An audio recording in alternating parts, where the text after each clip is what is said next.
Perte de poids, cette erreur que des Français commettent dès le petit déjeuner. Que vous soyez plutôt formule continentale avec œufs et bacon ou simplement tartines et viennoiseries accompagnées d'une boisson chaude ou froide. Le petit déjeuner cache un ennemi de taille, le sucre. La biochimiste Jessie Inchospé partage régulièrement ses conseils et altis sur Instagram, @glucosegoddess, pour réduire l'apport en sucre au quotidien. Elle dévoile cette fois-ci quel ingrédient il vaudrait mieux supprimer de votre morning routine pour être au top toute la journée et favoriser votre perte de poids.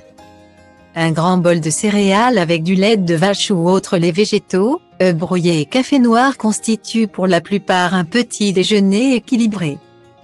Pourtant, parmi les incontournables du breakfast, un ingrédient qui se place en tête des aliments à bannir.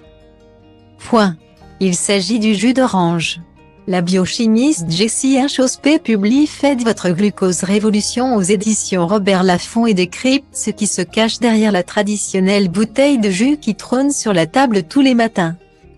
Vous ne verrez plus votre verre de jus d'orange du même œil. Fait édifiant que nous apprend Jessie Inchospé, avec en moyenne 8 grammes de sucre pour 100 ml. Un verre de jus d'orange, qu'il soit fraîchement pressé ou non, contient la même quantité de sucre qu'une canette de soda.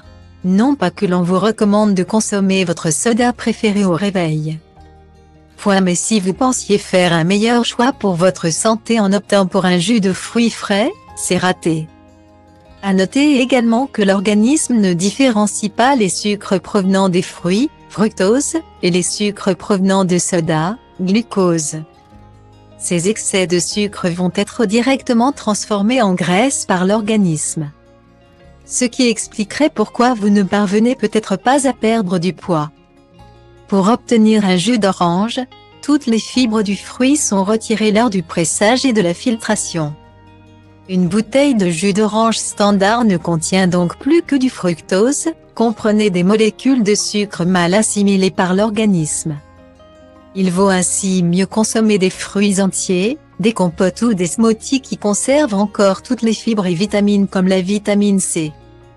Les fibres sont par ailleurs essentielles à l'organisme car elles réduisent l'index glycémique des aliments, donnent un sentiment de satiété, contribuent à l'amélioration du transit et donc à une meilleure élimination des toxines. On vous explique quels fruits consommer pour booster votre perte de poids et comment mieux les ingérer pour éviter les ballonnements.